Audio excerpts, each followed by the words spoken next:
in the operational management of internal audit, we look at the things that a chief audit executive should make sure are in place in an internal audit function. But this is not just going to be important for the chief audit executive. I'm going to say that from an internal audit manager to internal audit director level, you're going to want to make sure that these things are in place for your part of the internal audit function. We're going to look at the different documents you should have in place. We're going to look at the internal audit charter.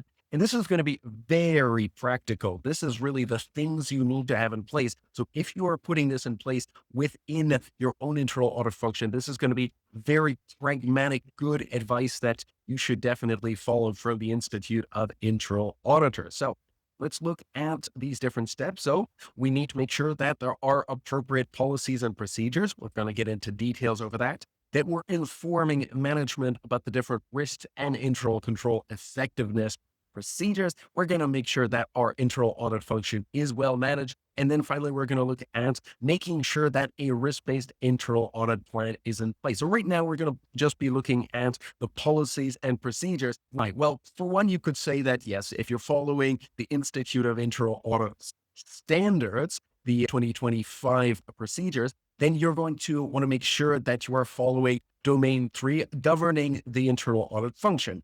And there it says, indeed, that a chief audit executive must establish policies and procedures to guide the internal audit activity. So this is just the mandatory guidance.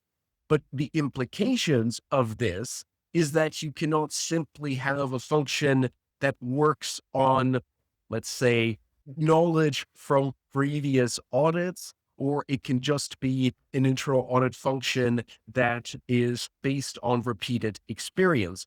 Rather, you need to put in place written documents which will document the different things that you do within the function, from the performance of the internal audit function to the internal audit charter, which is really defining the different reporting lines, the responsibilities and rights of the internal audit function, and a few other things. The main internal audit policies and procedures, of course, include the charter itself, as well as the internal audit strategic plan. Now, a big difference between, say, a multi-year plan and an annual plan is that your multi-year plan is supposed to cover all significant risks, every single risk that basically we care about as an organization, because it's within our appetite for risk.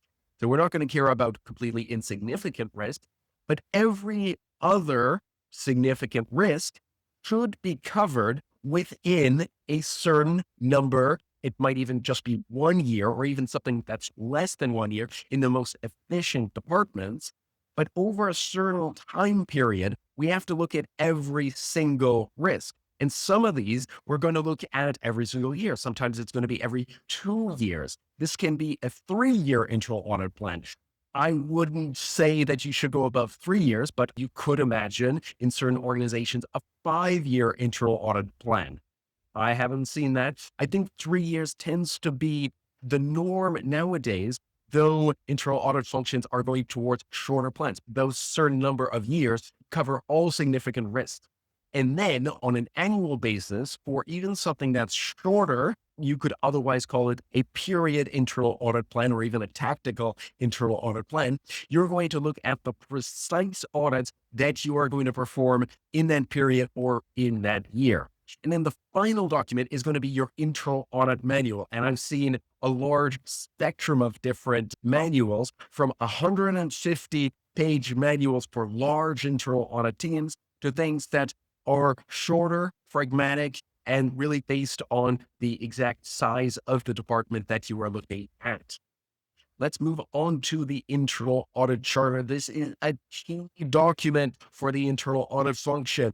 I've always been putting in place my own internal audit charters, but I've been using the template from the Institute of Internal Auditors, which you can find with generally a membership access on the IIA's website itself. An internal audit charter is something that you want to have in place from the first days of having an internal audit function. Now, I've actually created from scratch in 3 different companies internal audit charters for those particular companies. And as a consultant, I don't know how many I created as well.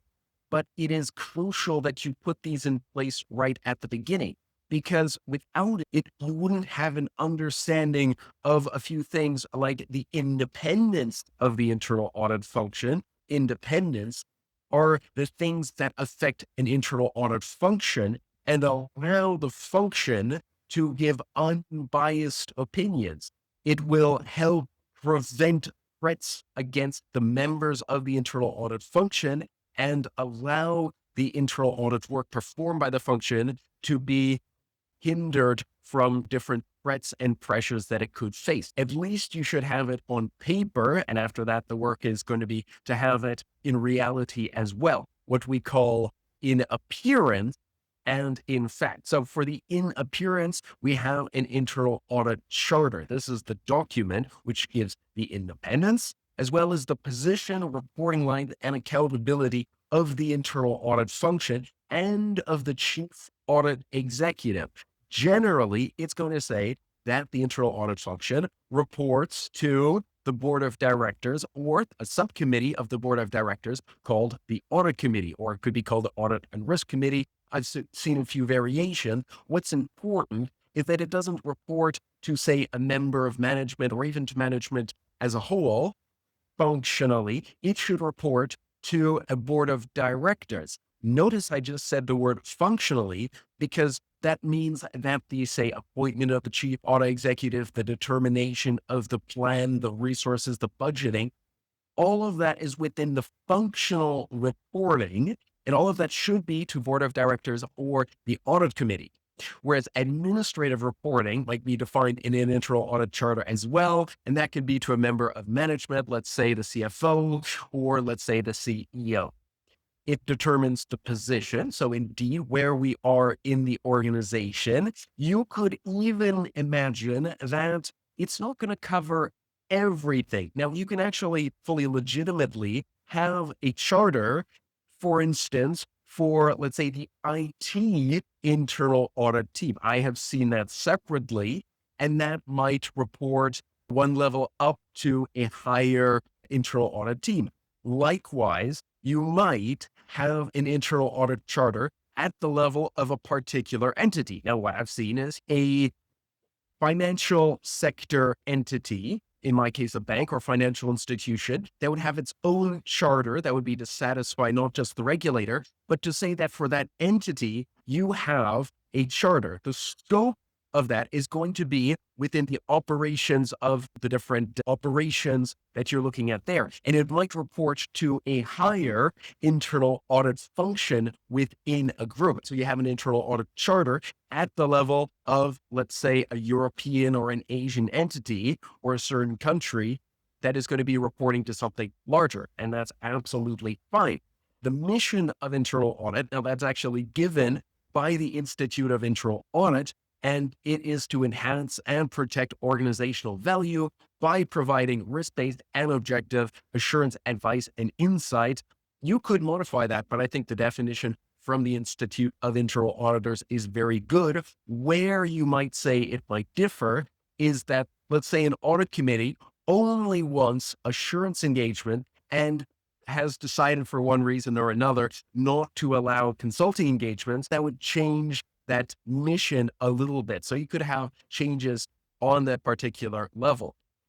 The chief audit executive and internal audit responsibilities. So it's going to give different responsibilities, but also we're going to see rights to our chief audit executive and to the other members of the internal audit team. Some of these responsibilities are to, of course, provide insight and assurance, advice and opinions, risk-based and objective assurance, advice, and insight. Now, that's just like the mission, but we have some rights as well, such as unfettered access rights. Now, unfettered is a fancy word just to say that we should not have any blockages, anything's preventing us from accessing the people or the information or the sites. It could be just having access to, say, a server room.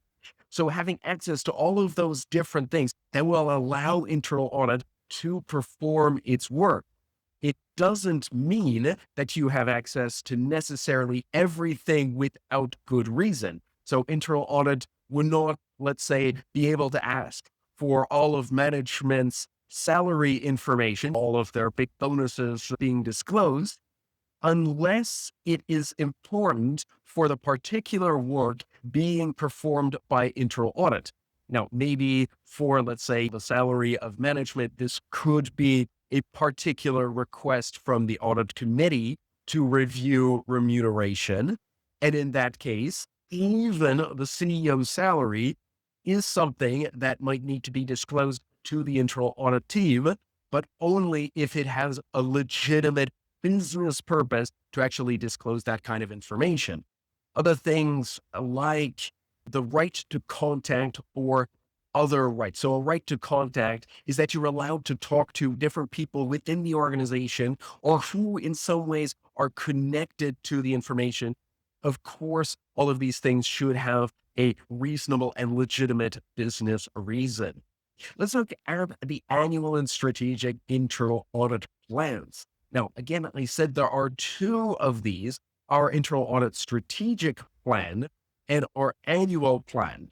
And the difference is that in a strategic plan, you're supposed to cover all significant risks. And just as a reminder, significant means my short definition is that our senior management and our audit committee are going to care about it, but they're sufficiently important to have an impact on the organization and be within the risk appetite. And the risk appetite is basically something that, well, again, would be sufficiently material, important enough for our audit committee, our board of directors, and our senior management to actually care about. So all in all, we have a strategic plan that looks at significant risks over the time period necessary to cover these significant risks, and then an annual internal audit plan, or even a tactical or periodic internal audit plan, which might not be a particular year, and is going to be looking at basically the tasks that you are going to be performing on an annual or shorter or potentially just slightly longer basis. So the annual and strategic internal audit plans will define the audit work to complete. In other words, what should be done. And generally, this is going to be the different engagements to perform, maybe some consulting engagements, probably definitely some assurance engagements. It's going to say what to do. It's going to generally give a scope of what actually has to be done within those engagements, and it should define the resources for internal audit. Now, the principle is that the resources should follow from the work requested by our audit committee or board of directors. In other words, if we have our board of directors and audit committee saying that we need to perform this amount of work, then we have to have the resources to do that. I'm going to put a little exception for saying that. However, for consulting engagements, for instance, requested by management, if internal audit does not have the resources to perform those, then the chief audit executive is actually allowed to turn down, say that they don't want to perform the consulting engagement, but they're not allowed to do that for assurance engagements requested by our audit committee or our board of directors.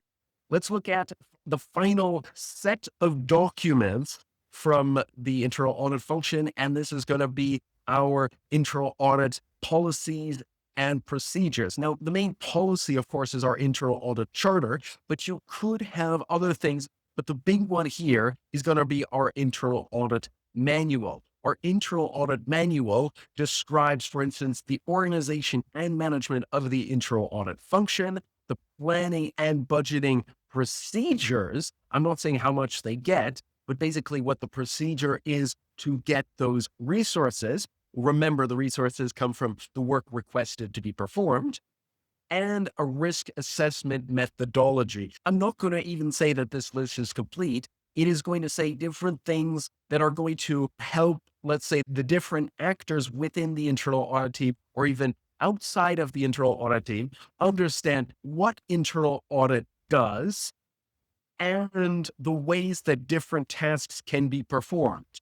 I've seen both internal audit procedures or manuals that are communicated to the rest of the organization, and sometimes those that are really within the function itself. You could imagine certain parts of procedures, such as fraud procedures, being really internal to the internal audit function itself and not communicated to the rest of the organization. Audit engagement procedures can also include procedures on engagement planning, how to perform the preliminary survey, establish audit objectives, scope criteria. Supervision is a big one. This might give the steps in which supervision should take place, audit reporting, etc., and more criteria, or maybe the frequency of the quality assurance and improvement program, or internal audit key performance indicators, KPIs, or other things about administration. The manual itself is supposed to provide guidance to those setting out on performing different internal audits, give the audit objectives, the values of the department, such as saying that the ethics of all of its members are extremely important, set expectations on performance, coordinate different responsibilities, and other things that are important for knowing about the internal audit function itself.